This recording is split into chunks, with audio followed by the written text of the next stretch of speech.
be I squared. And this is going to be x minus 3 squared. Well, x minus 3 squared is going to be an x minus 3 times an x minus 3. And I squared is going to be negative 1.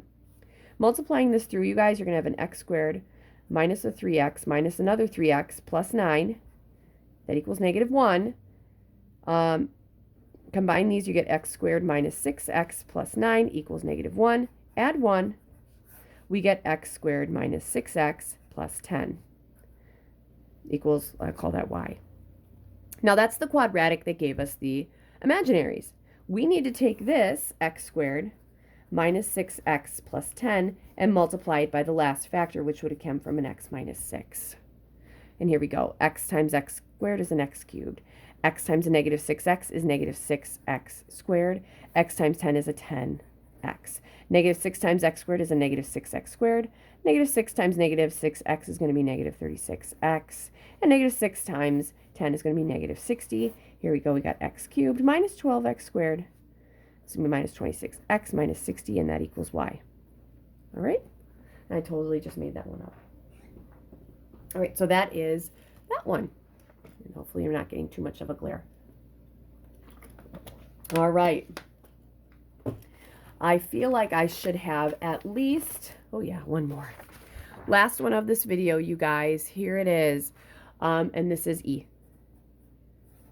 And the sun is coming out. Negative 4, 1, and then 3 minus I. All right, so here's what I would say. First one, this comes from a factor of x plus 4. This comes from a factor of x minus 1. This guy has a partner of 3 plus I, right? Has to have a partner. Totally has to have a partner. So this guy is coming from, so I'm going to multiply these guys together to get an answer. And then I'm going to take x equals 3 plus or minus I and get a polynomial out of that. In the end, you guys, I'm going to have a polynomial here. I'm going to have a polynomial here. And I'm going to multiply them together. All right? So let's go ahead with the easy one. I'm trying to block this sun. X times x is an x squared. X times negative 1 is a negative 1x or negative x. 4 times x is a 4x. 4 times negative 1 is a negative 4. This gives me an x squared plus a 3x minus 4. Over here, I want the I by itself so that I can square it and make it a negative 1. Subtract 3. And I don't know why I used 3 twice, you guys. It's just luck of the draw, I guess. X minus 3 equals plus or minus I. Square this side, square this side. Doesn't matter. This is going to be I squared. And this is going to be an x minus 3 times another x minus 3. We're going to multiply these together. So x squared minus 3x plus 9. That's going to equal my I squared is negative 1. So this is x squared minus 6x plus 9 equals negative 1. Add 1. You could have looked at this from the last one. X squared minus 6x plus 10 is that part. Now this has to get multiplied by that. Okay, those guys have to get multiplied together. Hopefully I can block the sun a little bit here. All right, so here we go. X squared times x squared is x to the 4th. X squared times negative 6x is negative 6x cubed. X squared times 10 is a 10x squared. Negative, or 3x times x squared is 3x cubed. 3x times negative 6x is negative 18x squared. 3x times 10 is a 30x. Negative 4 times x squared is negative 4x squared.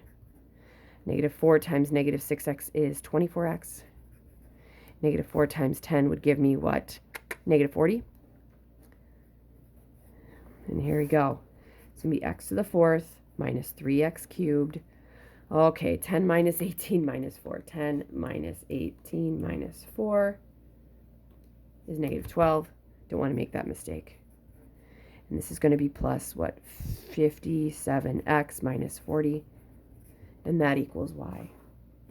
And this one, I actually did do. And this one, I'm looking at my answer, and I made a silly Miss Henschel mistake again, because I am really into silly Miss Henschel mistakes. I feel like I made a couple, maybe. Let's see here. So this guy, for sure, this is wrong. This is supposed to be 57. Okay. This one here, I think I may have messed up before. Not on this one, though. So we got, what, 3x cubed minus 18x squared plus 30x. Yeah, I messed up on my other one. We're good. This one's fine. I just made a silly mistake with the 54. So this is my whole equation, you guys, for that whole thing.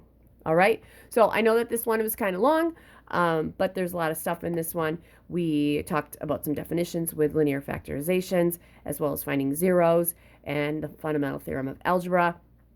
We looked at finding zeros of polynomial functions, putting those answers in linear factorizations, and then I gave you zeros and you came up with the equation. All right. So this is the first video of 2.5. Good luck.